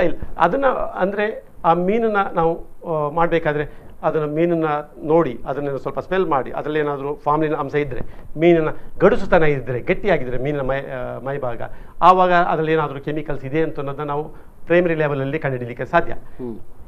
ದಿನಗಳ ಕಳೆದಂತೆ ನಮ್ಮ ಕಾಲೇಜಲ್ಲೂ ಸಹ ಈ ಸ್ಟ್ರಿಪ್ಸ್ ನಾವು ಅಲ್ಲಿಂದ ತರಿಸಿ ಇದನ್ನು ಟೆಸ್ಟ್ ಮಾಡಲಿಕ್ಕೆ ನಾವು ವ್ಯವಸ್ಥೆಗಳನ್ನ ಖಂಡಿತ ನಾವು ಮಾಡಬಹುದು. ಅಂದ್ರೆ ಯಾರಿಗಾದ್ರೂ ಅದು ಆ ರೀತಿಯ ಸಂಶಯಗಳು ಕಂಡು ಬಂದಲ್ಲಿ ಅವರು ಸಂಬಂಧಪಟ್ಟಂತ ಅಂದ್ರೆ ಮೀನುಗಾರಿಕೆ ಇಲಾಖೆ ತಂದು ಮತ್ತೆ ಬೇಕಿದ್ರೆ ಕೊಚ್ಚಿನಿಗೆ ಅದನ್ನು ಕಳಿಸಬೇಕಾಗಿದ್ದು ಆಗಿತ್ತೇ ಇರ್ತದೆ. ಇಲ್ಲಿ ಯಾವುದೇ ಪ್ರಯೋಗಾಲಯಗಳು ನಮ್ಮ ಕಾಲೇಜಿನಲ್ಲಿ ಸಹ ನಾವು ಆಲ್ರೆಡಿ ನಮ್ಮ CEFT ಅವರನ್ನ ನಾವು ಕಾಂಟ್ಯಾಕ್ಟ್ ಮಾಡಿದ್ದೇವೆ. ಆ ರೀತಿ ಟೆಸ್ಟ್ ಮಾಡುವಂತ ಸ್ಟ್ರಿಪ್ಸ್ ನಮಗೆ ಕಳಿಸಿಕೊಡಿ ಅಂತ. ಇಲ್ಲಿ ಏನಾದ್ರು ಬಂದ್ರೆ ನಮಗೆ ಪರೀಕ್ಷೆ ಮಾಡಿ ನಮ್ಮ ಮಾಡ್ಲಿಕ್ಕೆ ಅನುಕೂಲ ಆಗುತ್ತೆ ಅಂತ ನಾವು ಕೇಳ್ಕೊಂಡಿದ್ದೇವೆ. ಸದ್ಯದಲ್ಲಿ ನಮಗೂ ಸಹ ಅದು ಬರ್ಲಿಕ್ಕೆ ಸಹ ಆವಾಗ ನಾವು ಸಹ ಇದರಲ್ಲಿ ಬೇರೆ ಇಲಾಖೆಗಳ ಜೊತೆಗೆ ಒಡಗೂಡಿ ನಾವು ಸಹ ಇದರಲ್ಲಿ ಇದೆಯೇ ಇಲ್ಲ ಅಂತ ಅನ್ನೋದು ಪತ್ತೆ ಹಚ್ಚಲಿಕ್ಕೆ ಸಾಧ್ಯ. ಸರ್, ಈಗ ಈ ಪ್ರಕರಣ ಏನು ಇತ್ತೀಚೆಗೆ ಕಳೆದ ಒಂದು ವಾರ ಹಿಂದೆ ಅದು ಕಂಡು ಬಂದಿರುವಂತದ್ದು ಕೇರಳದಲ್ಲಿ, ಈ ಹಿಂದೆನೂ ಕೂಡ ಈ ರೀತಿ ಪ್ರಕರಣ ಬಂದಿತ್ತಾ, ಗೊತ್ತಾಗಿತ್ತಾ? ಅಂದ್ರೆ ಈಗ ನಮಗೆ ಕೇರಳದಲ್ಲಿ ಪ್ರಕರಣ ಆದಾಗ 2 ವಾರಗಳ ಹಿಂದೆ ಆದಾಗ ನಮಗೆ ಅದರ ಮೇಲೆ ಗಮನ ಅಂತು, ಹೌದಾ ಈ ರೀತಿ ಸಹ ಆಗ್ತಾ ಇದೆಯಾ ಅಂತ ಅನ್ನೋದಾಯ್ತು. ಆದ್ರೆ ಮೊದಲಿಂದು ಈ ರೀತಿ ಆಗ್ತಾ ಇರ್ಲಿಕ್ಕೆ ಸಾಕು, ಅದು ಯಾರ ಗಮನಕ್ಕೂ ಬಂದಿರಲಿಕ್ಕಿಲ್ಲ. ಜೊತೆಗೆ ನಮ್ಮ ಕೇರಳದಲ್ಲೇ ಅಲ್ಲ, ನಮ್ಮ ದೇಶದ ಈ ಡೆಲ್ಲಿಯಲ್ಲಿ, ಪಂಜಾಬಲ್ಲಿ, ಉತ್ತರ ಪ್ರದೇಶದಲ್ಲಿ, ಬಿಹಾರಲ್ಲಿ ಮತ್ತು ವೆಸ್ಟ್ ಬೆಂಗಾಲಲ್ಲಿ ಈ ರೀತಿ ಮೀನಿನಲ್ಲಿ ಫಾರ್ಮಲಿನ್ ಹಾಕಿ ಮಾಡುವಂಥದ್ದು ಒಂದು 3-4 ವರ್ಷಗಳ ಹಿಂದೆನೇ ಕಂಡು ಬಂದಿದೆ. ಕಂಡು ಬಂದು ಅಲ್ಲಿಯ ಸರ್ಕಾರಗಳು ಸಹ ಅದರ ಬಗ್ಗೆ ಕ್ರಮಗಳನ್ನು ಜರುಗಿಸಿರುವಂತಹ ನಮಗೆ ರಿಪೋರ್ಟ್ಸು ಸಹ ಸಿಗುತ್ತೆ. ಅದು ಇದು ಹೊಸದಾಗಿ ಆಗಿರೋದಲ್ಲ, ಅದು ಆಗ್ತಾ ಇತ್ತು, ಈವಾಗ ನಮ್ದು ಬೆಳಕಿಗೆ ಬಂದಿದೆ ಅಷ್ಟೇ. ಸೊ ಇದು ಈ ರೀತಿ ಆಗಬಾರದ ರೀತಿ ಇನ್ನು ಮುಂದೆ ಅಂದ್ರೆ ಅಲ್ಲಿ ಆ ಎಲ್ಲ ಸರ್ಕಾರಗಳು ಅದನ್ನು ಕಂಡು ಬಂದ ಕೂಡಲೇ ಇಂಥ ಒಂದು ಇದನ್ನ ದ್ರಾವಣವನ್ನ ಅಥವಾ ರಾಸಾಯನಿಕವನ್ನ ಆಹಾರ ಪದಾರ್ಥಗಳ ಬಳಕೆ ಮಾಡಬಾರ್ದು ಅಂತ ಒಂದು ಕಟ್ಟಾಜ್ಞೆಯನ್ನು ಹೊರಡಿಸಿದ್ದಾರೆ. ಕಟ್ಟಾಜ್ಞೆ ಕೆಲವು ಕ್ರಮಗಳನ್ನ ತಗೊಂಡಿದ್ದಾರೆ. ನಮ್ಮ ರಾಜ್ಯದಲ್ಲಿ ಆ ಬಗೆಗೆ ಅಂದ್ರೆ ಅಂತ ಪ್ರಕರಣಗಳು ಬರ್ಲಿಲ್ಲ. ನಮ್ಗೆ ಇಲ್ಲಿ ತನಕ ಪ್ರಕರಣಗಳು ಆ ರೀತಿಯನ್ನು ಬರ್ಲಿಲ್ಲ. ಅಂದ್ರೆ ಇಲ್ಲಿ ಇದೆ ಅಂತ ಅನ್ನೋದು ನಾವು ಊಹೆ ಮಾಡ್ಕೋತಾ ಇದ್ದೇವೆ. ಅಂದ್ರೆ ಅದನ್ನ ನಾವು ಪರೀಕ್ಷೆ ಮಾಡಿದಾಗ ಮಾತ್ರ ಅದು ಹೌದಾ ಅಲ್ಲ, ಇದ್ರೂ ಎಷ್ಟು ಮಟ್ಟದಲ್ಲಿ ಇದು ಆಗ್ತಾ ಇದೆ ಅಂತ ಅನ್ನೋದು ನಾವು ಕಂಡುಹಿಡ್ಕೊಳ್ಳಿಕ್ಕೆ ಸಾಧ್ಯ. ಪರೀಕ್ಷೆ ಮಾಡ್ದೇನೆ ಇದೆ ಅಂತ ಹೇಳಿ ಗ್ರಾಹಕರಲ್ಲಾದ್ರೂ ಸ್ವಲ್ಪ ಒಂದು ರೀತಿ ಭೀತಿ ಉಂಟು ಮಾಡುವ. ಅಂದ್ರೆ ಇಲ್ಲಿ ನಾನು ಹೇಳುವಂಥದ್ದು, ಸಂಬಂಧಪಟ್ಟ ಇಲಾಖೆಯೋ ಸರ್ಕಾರವೋ ಯಾರೋ ಆಗ್ಲಿ, ಈಗ ಪಕ್ಕದ ರಾಜ್ಯದಲ್ಲಿ ಇಂಥ ಒಂದು ಪ್ರಕರಣ ಬೆಳಕಿಗೆ ಬಂದಿದೆ ಅಂತ ಆದಾಗ ಇಲ್ಲೂ ಕೂಡ ಅದನ್ನ ಒಂದು ಪರೀಕ್ಷೆ ಮಾಡುವಂಥದ್ದನ್ನ ಮಾಡಬಹುದಲ್ಲ? ಖಂಡಿತ ಮಾಡಬಹುದು. ಅದು ಮಾಡಬೇಕಾಗತ್ತೆ, ಅದು ಅವಶ್ಯಕತೆ ಸಹ ಇದೆ. ಯಾಕಂದ್ರೆ ಗ್ರಾಹಕರಲ್ಲಿ ಭೀತಿ ಇದೆ, ಮೀನು ಮಾರಾಟಗಾರರಲ್ಲೂ ಸಹ ಇದನ್ನ ಬೆಳಕಿಗೆ ಬಂದ ಮೇಲೆ ಸುಳ್ಯದಿಂದ ಅವರು ಬಂದಿದ್ರಲ್ಲ, ಅವರು ಹೇಳ್ತಾ ಇದ್ರು ಅದು ಆದ್ಮೇಲೆ ಅಲ್ಲಿ ಮಾರುಕಟ್ಟೆಯಲ್ಲಿ ಮೀನು ತಗೊಳ್ಳೋರೇ ಜನ ಇಲ್ಲ ಅಂತನೋ ರೀತಿ. ಅಂದ್ರೆ ಈ ಮೀನು ಮಾರಾಟ ಮಾಡಿಯೇ ತಮ್ಮ ಜೀವನ ಸಾಗಿಸುವಂತವರಿಗೆ ಅವರ ಪರಿಣಾಮ ಬೀರುತ್ತೆ. ಆ ದೃಷ್ಟಿಯಿಂದ ಮತ್ತೆ ಗ್ರಾಹಕರಿಗೆ ಈ ಏನು ಕೆಮಿಕಲ್ಸ್ ಇಲ್ಲದೆ ಇರುವಂತ ಮೀನು, ಒಳ್ಳೆಯ ಮೀನು ಆರೋಗ್ಯ ದೃಷ್ಟಿಯಿಂದ ಸಿಗಬೇಕಂತಂದ್ರೆ ನಾವು ಸಂಬಂಧಪಟ್ಟ ಇಲಾಖೆಗಳೆಲ್ಲ ಸೇರಿ ಒಂದು ಅಂದ್ರೆ ಇಲ್ಲಿ ಬಹಳ ಸ್ಪಷ್ಟವಾಗಿ ಏನು ಅಂತ ಹೇಳಿದ್ರೆ, ಒಬ್ಬ ಮೀನನ್ನು ಮಾರಾಟ ಮಾಡ್ತಾ ಇರುವವರು ಯಾರಿದ್ದಾರೆ ಅವರು ದೋಷಿಗಳಲ್ಲ. ಅಲ್ಲ, ಖಂಡಿತ ಅವರಲ್ಲಿ ಕೈಯಿಂದ ಕೈಗೆ ಬಂದು ಅಲ್ಲಿ ಬಂದಿರ್ತಾರೆ, ಅವರದನ್ನು ನೆಚ್ಚಿಕೊಂಡಿರ್ತಾರೆ, ಮತ್ತು ಅವರು ಹೇಳುವ ಹಾಗೂ ಇಲ್ಲ, ಅವರಿಗೂ ಗೊತ್ತಿಲ್ಲ ಏನು ಅಂತ ಗೊತ್ತಿಲ್ಲ ಅವರಿಗೆ. ಹಾಗಿದ್ದಲ್ಲಿ ಇದನ್ನ ಕೈಗೊಳ್ಳಬೇಕಾಗಿರುವಂತದ್ದು ಸಂಬಂಧಪಟ್ಟ ಇಲಾಖೆಯು ಒಂದು ಮೇಲ್ಪದರದಲ್ಲಿ ಈ ಬಗೆಗೆ ಒಂದಷ್ಟು ತನಿಖೆಗಳಾಗಿ ಇವರಿಗೆ ಅದನ್ನು ಕೊಡುವ ರೀತಿಯಲ್ಲಿ ಇರಬೇಕು. ಮತ್ತೆ ಅವರಿಗೆ ಒಂದಷ್ಟು ಸಲಹೆ ಮತ್ತು ಮಾಹಿತಿಗಳನ್ನ ಆ ವ್ಯಾಪಾರಿಗಳಿಗೂ, ಮೀನು ವ್ಯಾಪಾರ ನೆಚ್ಚಿಕೊಂಡಿರುವವರಿಗೂ ಕೂಡ ಒಂದು ಮಾಹಿತಿಯನ್ನು ಕೊಡಬೇಕಾಗ್ತದೆ ಅಂತ ಅನ್ನೋದೇನು ಹೇಳ್ತಾರೆ ಸರ್? ಹೌದು, ಖಂಡಿತ. ಯಾಕಂದ್ರೆ ಇಲ್ಲಿ ಬರಬೇಕಾದ್ರೆ ದೊಡ್ಡ ಮಟ್ಟದಲ್ಲಿ ಮೀನು ಬರ್ಲಿಕ್ಕೆ ಸಾಕು. ಕೆಲವು ಟ್ರಕ್ ಅಲ್ಲಿ ಬರ್ಬೋದು, ಟ್ರೈನ್ ಅಲ್ಲಿ ಬರ್ಬೋದು, ದೊಡ್ಡ ಮಟ್ಟದಲ್ಲಿ ಆ ಮೀನುಗಳು ಕೆಮಿಕಲ್ಸ್ ಇರ್ಲಿಕ್ಕೂ ಸಾಕು. ಅದು ಬಂದಾಗ ಎಲ್ಲಿ ಬರುತ್ತೆ ಅಲ್ಲಿ ಅದನ್ನ ನಿಲ್ಲಿಸಿ, ಡಿಸ್ಟ್ರಿಬ್ಯೂಟರ್ ಹಾಕಿ ನಮ್ಮದು ಅದನ್ನ ತಡೆಗಟ್ಟಿ ಅದನ್ನು ನಿಲ್ಲಿಸಿ ಆ ಮೀನನ್ನು ಪರೀಕ್ಷೆ ಮಾಡಿ ಅದನ್ನ ಇಲ್ಲ ಅಂತ ಗೊತ್ತಾದಾಗ ಅದನ್ನ ಡಿಸ್ಟ್ರಿಬ್ಯೂಟ್ ಮಾಡಲಿಕ್ಕೆ ಗ್ರಾಹಕರಿಗೆ ಸಿಗುವ ಹಾಗೆ ವ್ಯವಸ್ಥೆ ಮಾಡಬೇಕಾಗತ್ತೆ. ಅದು ಇತ್ತು ಅಂತ ಹೇಳಿದ್ರೆ ಅಂದ್ರೆ ಆ ರೀತಿ ತರುವಂತವರು ಮೊದಲಿಂದಲೂ ಸಹ ಈ ರೀತಿ ಮಾಡ್ತಾ ಬಂದಿರಬಹುದು. ಅದರಿಂದ ಅವರ ಮೇಲೆ ಸೂಕ್ತ ಕ್ರಮವನ್ನ ಕೈಗೊಳ್ಳಬೇಕಾಗತ್ತೆ. ಎಸ್ ಸರ್, ಒಂದು ಸಣ್ಣ ಬ್ರೇಕ್ ತಗೊಳ್ಬೇಕು. ಬ್ರೇಕ್ನ ಬಳಿಕ ಮತ್ತೆ ಬರ್ತೇವೆ.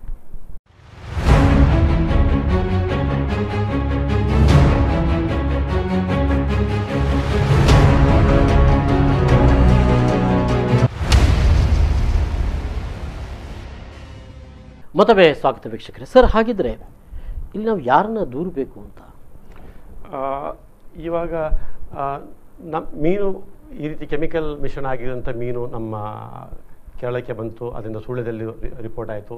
ನಮ್ಮ ಇಲ್ಲಿ ಸಹ ಇರ್ಲಿಕ್ಕೆ ಮಾರ್ಕೆಟ್ಗೂ ಸಹ ಅದು ಇರ್ಲಿಕ್ಕೆ ಸಾಕು. ಯಾಕೆಂದರೆ ನಮ್ಮದು ಮೀನುಗಾರಿಕೆ ನಿಷೇಧ ಇರೋದ್ರಿಂದ ಮೀನು ಏನಾದರೂ ಇತ್ತು ಅಂದರೆ ಆ ಮೀನುಗಳು ಸಹ ಕೆಮಿಕಲ್ಸ್ ಹಾಕಿರ್ಲಿಕ್ಕೆ ಸಾಕು. ಅದನ್ನು ಪರೀಕ್ಷೆ ಮಾಡಬೇಕಾಗತ್ತೆ.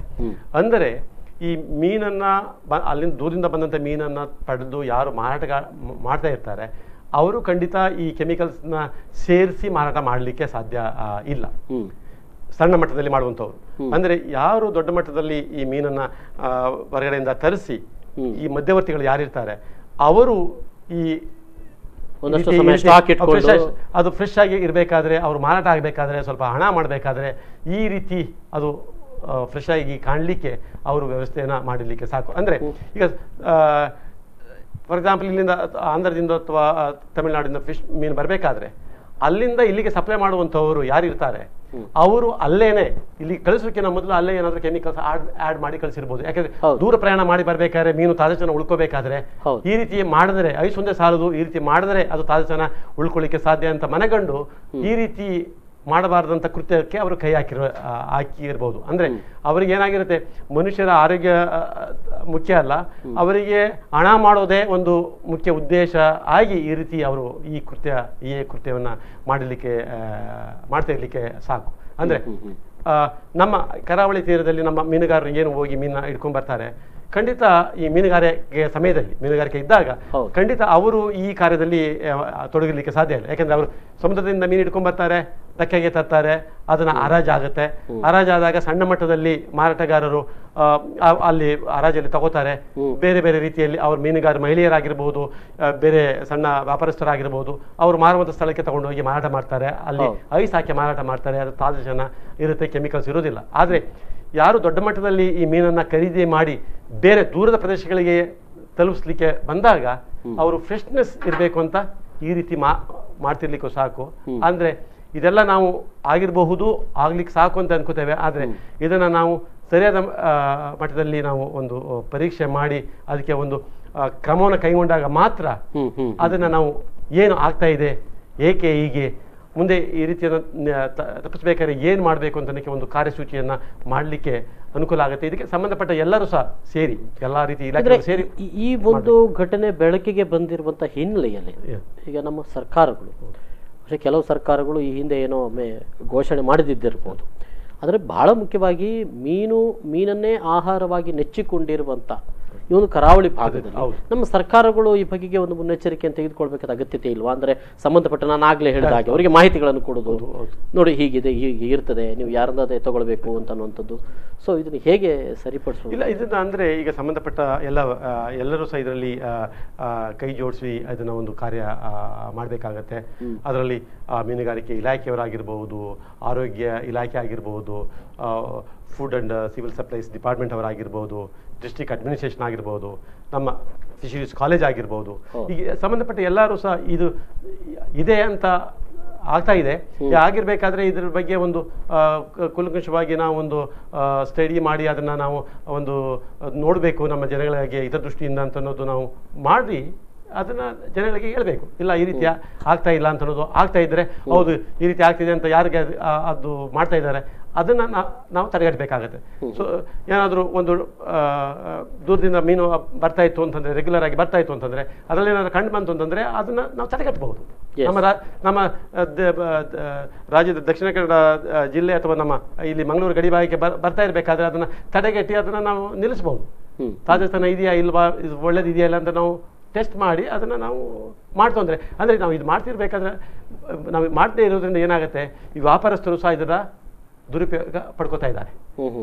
ನಮಗೆ ಇಲ್ಲಿ ತಂದು ಮಾಡಿದ್ರೆ ಯಾರು ನಮ್ಮ ತಡೆಯೋದಿಲ್ಲ ಅಂತ ಅನ್ನೋದು ಆಗಿದೆ. ನಾವು ತಪಾಸಣೆ ಮಾಡೋದೊಂದು ನಾವು ಶುರು ಮಾಡ್ತು ಅಂತಂದ್ರೆ ಆಗ ಅವರಲ್ಲೂ ಸಹ ಭಯ ಬರುತ್ತೆ. ಹೌದು, ನಾವು ತಂದಂಥ ಮೀನಲ್ಲಿ ಇದೆ ಅಂತ ಗೊತ್ತಾದ್ರೆ ನಮಗೆ ಅಲ್ಲಿ ನಮಗೆ ನಷ್ಟ ಆಗುತ್ತೆ, ನಾವು ಈ ರೀತಿ ಮಾಡಬಾರ್ದು ಅಂತ ಸಹ ಅವರು ಸಹ ಮನಗಂತಾರೆ. ಓಕೆ, ಅದ್ರ ಜೊತೆಯಲ್ಲಿ ಈಗ ಮೀನಿಗೆ ಇದು ಅದರ ಮಸಾಲೆಗಳೇನಿದ್ದಾವೆ ಇದ್ರ ಬಗ್ಗೆಗೂ ಒಂದಷ್ಟು ಈಗ ಗುಮಾನಿಗಳು ಕೇರಳದಲ್ಲಿ ಇರುವಂಥದ್ದು, ಅಲ್ಲಿ ಅವರು ಪರೀಕ್ಷೆಗೆ ಒಳಪಡಿಸಿದ್ದಾರೆ. ಪರೀಕ್ಷೆ ಒಳಪಡಿಸುವ ಸಂದರ್ಭದಲ್ಲಿ ಅಂಥ ಒಂದು ಮಸಾಲ ಕಂಪನಿಯನ್ನ ಅದನ್ನ ಅಲ್ಲಿ ನಿಷೇಧಿಸುವಂತಹ ಒಂದು ಪ್ರಕ್ರಿಯೆ ಕೂಡ ಬಂದಿದ್ದಾರೆ ಅಂತ ಅನ್ನೋದು. ಅಂದ್ರೆ ಇಲ್ಲಿ ಒಂದು ಆಹಾರವಾಗಿರುವಂತ ಒಂದು ಏನಿದೆ ಅದಕ್ಕೆ ವಿಷ, ಇನ್ನೊಂದು ಕಡೆಯಲ್ಲಿ ಅದಕ್ಕೆ ಹಾಕುವಂತ ಮಸಾಲೆಗಳಿಗೂ ಒಂದಷ್ಟು ಅದು ಟೇಸ್ಟಿ ಆಗ್ಲಿಕ್ಕಾಗಿ ವಿಷ. ಇನ್ನು ಮ್ಯಾಗಿ ಪ್ರಕರಣದಲ್ಲಿ ಆಗಿರುವಂಥದ್ದು, ಮತ್ತೆ ಕೋಳಿಗಳಿಗೆ ಇಂಜೆಕ್ಷನ್ ಕೊಟ್ಟೇ ಬೆಳೆಸ್ತಾರೆ ಅಂತ ಅನ್ನುವಂಥದ್ದು. ಅಂದ್ರೆ ಇದು ಎಲ್ಲಿ ಹೋಗ್ಬೋದು ಸರ್, ಕಂಟ್ರೋಲ್ ಮಾಡಬೇಕಲ್ವ? ಇವಾಗ ಏನಾಗಿದೆ, ನಾವು ತಿನ್ನುವಂಥ ಆಹಾರ ಪದಾರ್ಥಗಳಲ್ಲಿ ಯಾವುದು ಸ್ವಾಭಾವಿಕವಾದದ್ದು, ಯಾವುದು ಕೆಮಿಕಲ್ಸ್ ಹಾಕಿ ಇರುವಂಥದ್ದು ಅಂತ ಹೇಳಲಿಕ್ಕೆ ತುಂಬ ಕಷ್ಟ. ಅಂದರೆ ಇವಾಗ ಎಲ್ಲ ಹಂತದಲ್ಲೂ ಸಹ ಎಲ್ಲ ಆಹಾರ ಪದಾರ್ಥಗಳಲ್ಲೂ ಸಹ ಕಲಬೆರಕೆ ಅಂತನ್ನೋದು ಆಗ್ತಾ ಇದೆ ಅಂತಲೂ ಸಹ ನಾವು ಅನ್ಕೊಂಡಿದ್ದೇವೆ. ಜೊತೆಗೆ ಈ ನಾವು ಉಪಯೋಗಿಸುವಂಥ ಆಹಾರ ಪದಾರ್ಥಗಳಲ್ಲಿ ಕಲಬೆರಕೆ ಇದ್ದರೆ ಅದನ್ನು ನಮ್ಮ ಮನೆಗಳಲ್ಲೂ ಸಹ ನಾವು ಆ ಕಲಬೆರಕೆಯನ್ನು ನಾವು ಪತ್ತೆ ಹಚ್ಚಬಹುದು. ಸುಲಭ ವಿಧಾನಗಳು ಸಹ ಇವಾಗ ಇದೆ.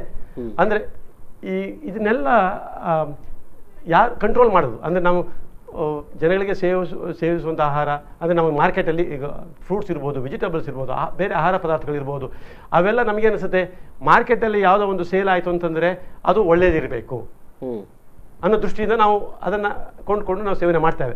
ಆದರೆ ಅದು ನಿಜವಾಗಲೂ ಸಹ ಅದು ಸೂಕ್ತ ಆಹಾರ ನಮ್ಮ ಸೇವನೆಗೆ ಅಂತ ಅನ್ನುವಂಥದ್ದು ಟೆಸ್ಟ್ ಮಾಡುವಂಥದ್ದು, ಸರ್ಟಿಫೈ ಮಾಡುವಂಥದ್ದು ಯಾವುದೇ ಕ್ರಮ ಇಲ್ಲಿ ತನಕ ಇಲ್ಲ. ಅಂದರೆ ನಾವು ಹೇಳ್ತೇವೆ ಆಹಾರವಾಗಿ ಉಪಯೋಗಿಸುವಂಥ ಯಾವುದೇ ಪದಾರ್ಥಗಳಲ್ಲಿ ಕೀಟನಾಶಕಗಳಾಗಲಿ ಬೇರೆ ಕೆಮಿಕಲ್ಸ್ ಆಗಲಿ ಆರೋಗ್ಯಕ್ಕೆ ಹಾನಿಕಾರಕವಂಥ ಯಾವುದೋ ವಸ್ತುಗಳು ಇರಬಾರ್ದು ಅಂತ ಹೇಳ್ತೇವೆ. ಆದರೆ ಅದನ್ನು ಸರ್ಟಿಫೈ ಮಾಡಿ ನಮಗೆ ಗ್ರಾಹಕರಿಗೆ ತಲುಪಿಸುವಂಥದ್ದು ವ್ಯವಸ್ಥೆ ಅಂದರೆ ಇದೆಲ್ಲ ಎಲ್ಲಿ ನಡೀತದೆ? ಒಂದು ರೀತಿಯ ನಾವು ಸಿ ಗ್ರೇಡ್ ಮಾರ್ಕೆಟ್ಗಳು ಅಂತ ಹೇಳ್ತೇವೆ, ಎ ಗ್ರೇಡ್ ಮಾರ್ಕೆಟ್ಗಳಂದ್ರೆ ಮಾಲ್ಗಳು. ಹೌದು, ಇಲ್ಲೆಲ್ಲ ಆಗೋದಿಲ್ಲ. ಸೊ ಇಲ್ಲಿ ಸಿ ಗ್ರೇಡ್ ಇರುವಂತ ಇದರಲ್ಲಿ ಏನ್ ಬೇಕಾದ್ರೂ ಸರಿಯಪ್ಪ ಅಂತ ಅನ್ನೋದು. ಅಂದ್ರೆ ವಿದೇಶಗಳಿಗೆ ಕಳಿಸುವಾಗ ನಾವು ಚೆನ್ನಾಗಿರೋದನ್ನ ಕಳಿಸ್ಬೇಕು, ಮಾಲ್ಗಳಿಗೆ ಕೊಡುವಾಗ ಅದು ಚೆನ್ನಾಗಿರೋದನ್ನು ಕೊಡಬೇಕು. ಅದೇ ನೀವು ಸಣ್ಣ ಪುಟ್ಟ ಮಾರ್ಕೆಟ್ಗಳಿಗೆ ಒಬ್ಬ ಅಂಗಡಿಯವನಿಗೆ ಅಥವಾ ಇನ್ನೊಬ್ಬ ಗೂಡಂಗಡಿಯವನಿಗೆ ಕೊಡುವಾಗ ಅದನ್ನ ಬಹಳ ಕಡಿಮೆ ರೇಟಲ್ಲಿ ಮಾರಾಟ ಮಾಡ್ತಾನೆ. ಸೊ ಇಂಥ ಸಂದರ್ಭದಲ್ಲಿ ನಾವು ಅತ್ಯಂತ ಬಡವರು ಇದಕ್ಕೆ ಒಳಗಾಗುವಂಥದ್ದು. ಅಂದ್ರೆ ಕಡಿಮೆ ರೇಟಲ್ಲಿ ಏನು ಸಿಗ್ತದೆ ಅಲ್ಲಿಗೆ ಅವರು ತಗೊಳ್ತಾರೆ. ಸೊ ನಾವು ಹಣ ಉಳ್ಳವರು ಏನು ಮಾಡ್ತೇವೆ, ಮಾಲ್ಗಳಲ್ಲೋ ತಗೊಳ್ತೇವೆ. ಅಂತೂ ವಿದೇಶದ ಮಟ್ಟಿಗೆ ಹೇಳೋದು ಬೇಡಪ್ಪ, ಅದು ಬೇರೆನೇ ಚರ್ಚೆ.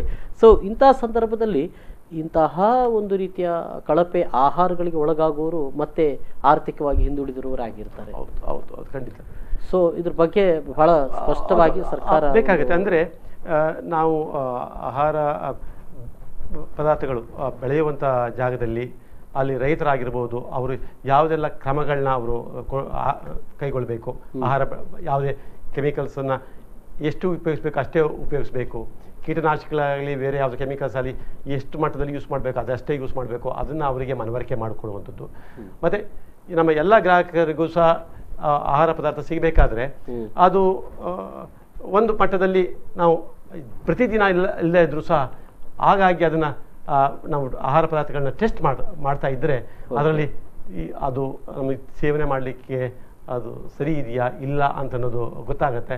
ಅದರಿಂದ ಜನರಲ್ಲೂ ಸಹ ಒಂದು ರೀತಿ ನಂಬಿಕೆ ಬರುತ್ತೆ, ನಾವು ತಿನ್ನುವಂಥ ಆಹಾರ ಪದಾರ್ಥ ಒಳ್ಳೆಯದಾಗಿದೆ. ಬಹಳ ಮುಖ್ಯವಾಗಿ ನಮ್ಮ ಆಡಳಿತಾತ್ಮಕವಾಗಿ ಮತ್ತು ಸರ್ಕಾರಗಳು ಒಂದು ಸ್ಪಷ್ಟವಾದಂಥ ಕಾನೂನನ್ನು ಮಾಡಬೇಕಾಗುತ್ತೆ. ಅಂದರೆ ನಾವು ಇದು ಟೆಸ್ಟಿಂಗ್ ಫೆಸಿಲಿಟೀಸ್ ಎಲ್ಲ ಕ್ರಿಯೇಟ್ ಮಾಡಬೇಕಾಗತ್ತೆ. ಏನಾದರೂ ಒಂದು ಪ್ರಕರಣ ಆಯಿತು ಅಂತಂದರೆ ಖಂಡಿತ ಅದನ್ನು ತಕ್ಷಣ ಅದಕ್ಕೆ ತಕ್ಕ ಕ್ರಮವನ್ನು ತಗೋಬೇಕಾಗತ್ತೆ. ಆವಾಗ ಅದು ಏನಾಗುತ್ತೆ, ಈ ರೀತಿ ಮಾರಾಟ ಮಾಡೋರ್ಗೂ ಸಹ ಒಂದು ರೀತಿ ಹೆದರಿಕೆ ಬರುತ್ತೆ. ನಾವು ಈ ರೀತಿ ಮಾಡಿದ್ರೆ ನಮಗೆ ಕಷ್ಟ ಆಗ್ಬೋದು ಮುಂದಿನ ದಿನಗಳಲ್ಲಿ ಅಂತ ಅನ್ನೋದು ಗೊತ್ತಾಗುತ್ತೆ. ಆವಾಗ ಗ್ರಾಹಕರಲ್ಲೂ ಸಹ ಒಂದು ರೀತಿಯ ನಂಬಿಕೆ ಬರುತ್ತೆ. ನಾವು ತಿನ್ನುವಂಥ ಆಹಾರ ಪದಾರ್ಥ ಒಳ್ಳೆಯ ಆಹಾರ ಪದಾರ್ಥ ನಾವು ತಿಂತಾ ಇದ್ದೇವೆ ಅಂತ ಅನ್ನೋದು ನಂಬಿಕೆ ಸಹ ಬರುತ್ತೆ. ನಾವು ಕೊಟ್ಟಂಥ ಹಣಕ್ಕೆ ನಮಗೇನು ಮೋಸ ಆಗ್ತಾ ಇಲ್ಲ ಅಂತ ಅನ್ನೋದು ಸಹ ಅವ್ರಿಗೆ ಗೊತ್ತಾಗುತ್ತೆ. ಎಸ್ ಸರ್, ಬಹಳಷ್ಟು ಮಾಹಿತಿಗಳನ್ನು ಕೊಟ್ಟಿದ್ದೀರಿ, ಧನ್ಯವಾದಗಳು ಸರ್. ನಮಸ್ತೆ, ಥ್ಯಾಂಕ್ ಯು. ಎಸ್ ವೀಕ್ಷಕರೇ, ಬಹಳ ಮುಖ್ಯವಾಗಿ ಕರಾವಳಿ ಕರ್ನಾಟಕ ಅಂತ ಅನ್ನೋದು ಮೀನುಗಾರಿಕೆ ಸಂಬಂಧಪಟ್ಟ ಹಾಗೆ ಅತ್ಯಂತ ಒಂದು ಉತ್ಕೃಷ್ಟವಾದಂಥ ಮೀನುಗಳು ಸಿಗುವಂಥ ಒಂದು ಪ್ರದೇಶ ಕೂಡ ಹೌದು. ಮತ್ತು ಇಲ್ಲಿನ ಮೀನು ವ್ಯಾಪಾರವೂ ಕೂಡ ಅಷ್ಟೇ ಹೆಸರುವಾಸಿಯಾಗಿರುವಂಥದ್ದು. ಖಂಡಿತ ಯಾವುದೋ ಒಂದು ಹೊರ ಊರಿನಿಂದ ಬಂದಿರುವಂಥ ಮೀನು ಈಗ ಈ ರೀತಿಯಾದಂಥ ಒಂದು ವಿಷವನ್ನು ಬೆರೆಸಿಕೊಂಡು ನಮಗೆ ಕೊಡ್ತಾ ಇದೆ ಅಂತ ಅನ್ನೋದು. ಹಾಗಾಗಿ ಎಚ್ಚರಿಕೆ ವಹಿಸಬೇಕಾಗಿರುವಂಥದ್ದು ಹೊರ ಊರುಗಳಿಂದ ಬಂದಂಥ ಮೀನುಗಳೇನಿದ್ದಾವೆ ಇದರ ಬಗ್ಗೆ ಎಚ್ಚರಿಕೆಯನ್ನು ವಹಿಸಬೇಕಾಗಿರೋದು. ಅದೇ ರೀತಿಯಲ್ಲಿ ಬಹಳ ಸ್ಪಷ್ಟವಾಗಿ ಇಲ್ಲಿರುವಂಥ ಸಣ್ಣ ಪುಟ್ಟ ವ್ಯಾಪಾರಿಗಳ ಮೇಲೆ ನಾವು ಇದು ಮಾಡೋದಕ್ಕಿಂತಲೂ ಕೂಡ ಅದನ್ನು ಎಲ್ಲಿಂದ ಬಂದಿದೆಯೋ ಅದರ ಬಗೆಗೆ ನಾವು ಗಮನ. ಹಾಗಾಗಿ ಮೀನನ್ನು ಸ್ಪಷ್ಟವಾಗಿ ನಾವು ಪರೀಕ್ಷೆಗೆ ಒಳಪಡಿಸದೆ ಯಾವುದೇ ತೀರ್ಮಾನವನ್ನು ತೆಗೆದುಕೊಳ್ಳುವ ಹಾಗೆ ಇಲ್ಲ. ಇಲ್ಲಿಯವರೆಗೆ ಇಲ್ಲಿ ಯಾವುದೇ ಪರೀಕ್ಷೆಗಳು ಒಳಪಡಿಸಿಲ್ಲ. ಸೊ ಒಳಪಡಿಸುವಂಥ ಪರಿಸ್ಥಿತಿ ಬಂದಾಗ ಮತ್ತು ಅದರಲ್ಲಿ ಈ ರೀತಿಯ ಕೀಟನಾಶಕ ಅಥವಾ ಈ ರೀತಿಯ ಒಂದು ದ್ರಾವಣವನ್ನು ಹಾಕಲಾಗಿದೆ ಅಂತ ಹೇಳಿದರೆ ಖಂಡಿತವಾಗಿಯೂ ಕೂಡ ನಾವು ಜಾಗರೂಕರಾಗಿರಬೇಕಾಗಿರುವಂಥದ್ದು ಮತ್ತು ಸಂಬಂಧಪಟ್ಟಂಥ ಇಲಾಖೆಗಳು ಇದರ ಬಗ್ಗೆ ಸ್ಪಷ್ಟವಾದಂಥ ಕಾನೂನನ್ನು ಜಾರಿಗೊಳಿಸಬೇಕಾಗಿರುವಂಥ ಅಗತ್ಯತೆ ಕೂಡ ಇದೆ ಅಂತ ಅನ್ನೋದು ಈ ಹೊತ್ತಿನ ವಿಶೇಷ ನಿರಂತರ ಸುದ್ದಿ ಮನೋರಂಜನೆ ಮುಂದುವರೆತಾ ನೋಡ್ತಾರೆ. Before news. ನಮಸ್ಕಾರ.